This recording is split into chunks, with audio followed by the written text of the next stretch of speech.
All right, so I'm here with Coach Ranger, head coach at Algonac High School, and special milestone this weekend, achieved his 300th win. So obviously that's a big deal in terms of wrestling in general, let alone 300 wins all at the same school. 12th or 13th year here. I'm going to let you summarize kind of how you got here, your journey, and what's led you to 300 wins here. Well, it's actually interesting because you can't see behind us, but there's a banner that says 200 wins, and it feels like we just got that. I think the first 200 took a little bit longer than these these last 100. Things have kind of picked up around here in Algonac. But yeah, 13 years ago, started as head coach here. From this area, went to Illinois to wrestle in college, coached in Illinois, and honestly just wanted to be a head coach. And ironically, I could not even get an interview. Multiple schools said I needed more experience. So I decided to kind of pack the bags up and move back to Michigan. Convinced my fiance at the time, now wife, and Algonac was the first school to kind of take a chance on a 20-something-year-old kid as a head coach. And we struggled a little bit that first year, mostly just filling all the weight classes. So we had a losing record that first year, and then I think year two we were district champs, and every so often we do win districts, and we've won at least one regional title, and 13 years later, over 300 career wins. So it's been interesting because didn't always plan on necessarily coaching in this area because my alma mater's from this area, but it just worked out. I always dreamed about kind of coaching and teaching at the same school. So like one other school offered me a head coaching job, but they didn't have a teaching job. So Algonac was the only one that presented me with a teaching gig and a coaching gig, and teaching actually pays the bills. I'm actually now a school counselor.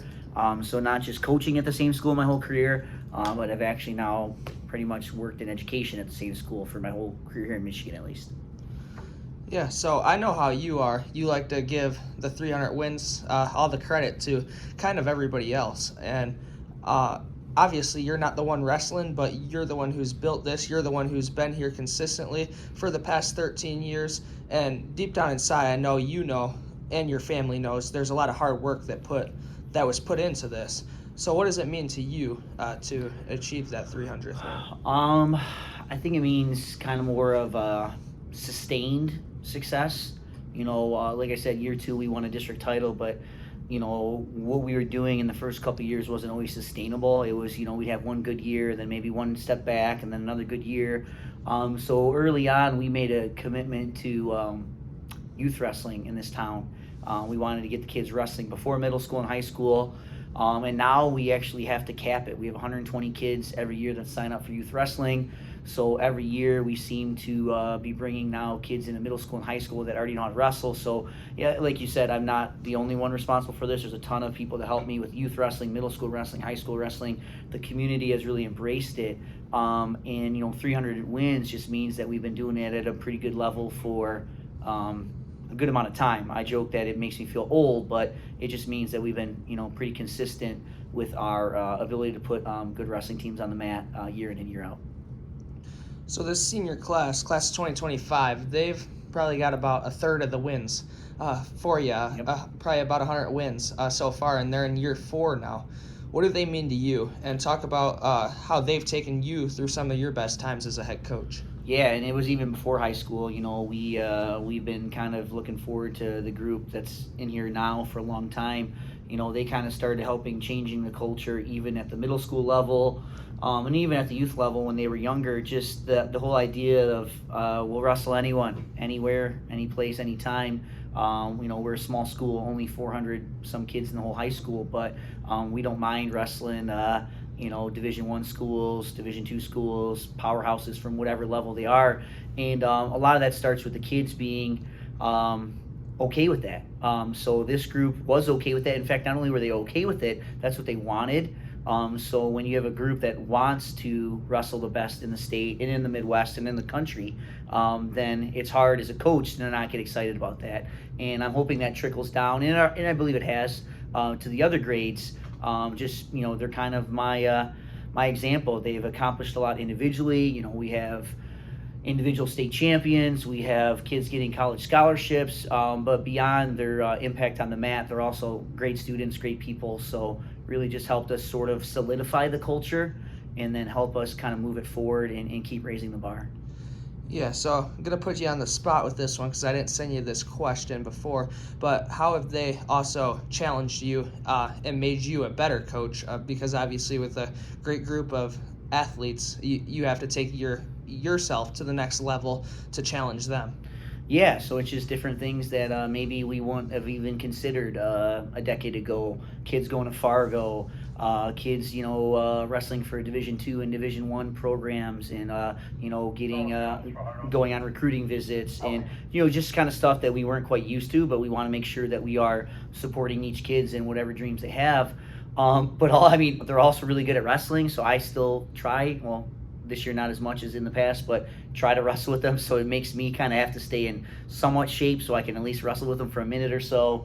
And it's just, about even changing the schedule to kind of fit what they need to prepare themselves to win individual state titles and for our team to compete at the highest level.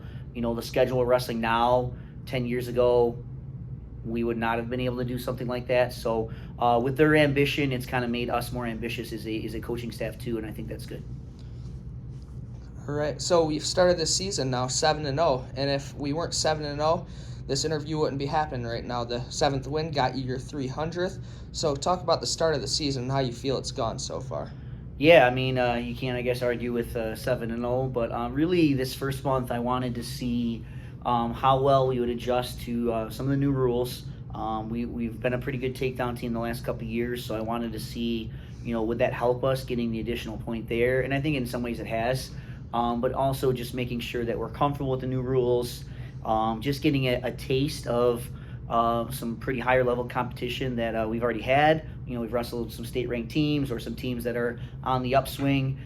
We've got some good teams this weekend, this weekend, and then we got the Macomb County tournament, and then our January is tough as nails. So just sort of gradually making sure they're adjusting to the new rules, they're getting in shape, and just ready to, perform and improve. And hopefully by the end of the season, we're peaking at the right time and we give ourselves a chance to accomplish some special things. Yeah, so you talked about it a couple times, challenging these athletes, giving them a tough schedule. So this week we got a tough schedule, many ranked teams, many ranked opponents, and you could even go up till Christmas break when we wrestle at Macomb. What are your expectations for the team in these next couple weeks? I want us to kind of rise to the challenge, and that doesn't necessarily always mean winning and losing. We as a coaching staff now are pretty well versed and knowledgeable, and we understand that sometimes you might fall short, but you made some improvements, or there are some things that work on from that loss. So we don't have to finish 45-0 as a team, and my individuals don't have to win every match for us to be able to kind of measure where they are. And ultimately, when you're going against number 2 in Division I, we're Division III, so at the end of the year we don't have to wrestle those guys. So why not see how we stack up against the best in the state, regardless of division, and find out early on what we need to work on, so that we have the time to address those things and just keep improving, and hopefully we just become the best version of Algonac wrestling. And the only way to find out is to find out, battle tested.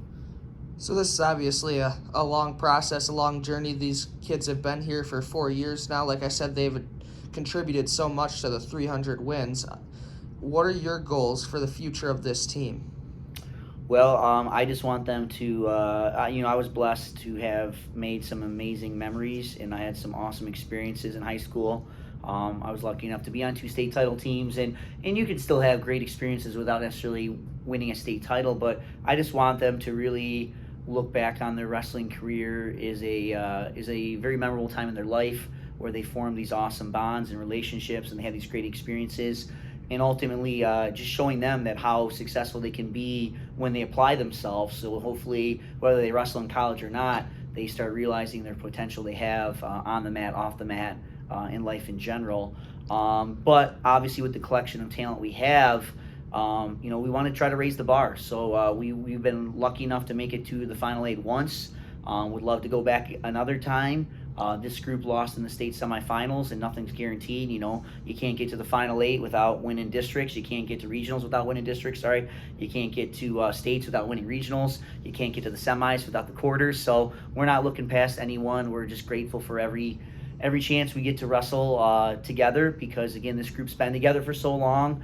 We're just going to soak it up and enjoy the ride, and hopefully that ride takes us to a chance to get back to Kalamazoo and sort of see if we can raise the bar a little further.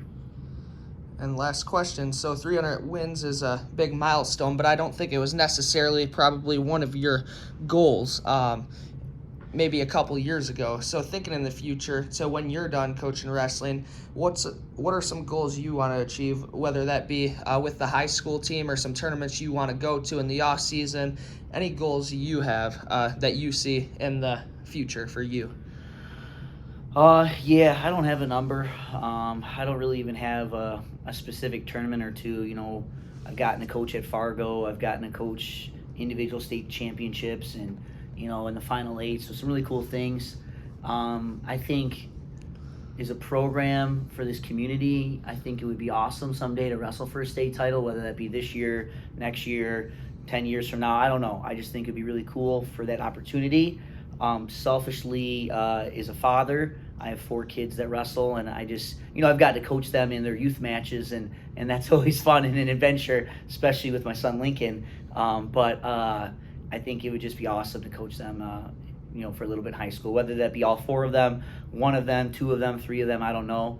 Right now, all 4 are wrestling, but, we'll see how time treats that. But I just, try to get this community to the state finals and want to coach my own DNA someday. Yeah, that's great. So 300 wins, big milestone. I know we have a lot of goals for the future and for this team. I'm very excited. I know you are too. Thank you for your time. Yeah, thanks, guys. Appreciate it. Rise and wrestle.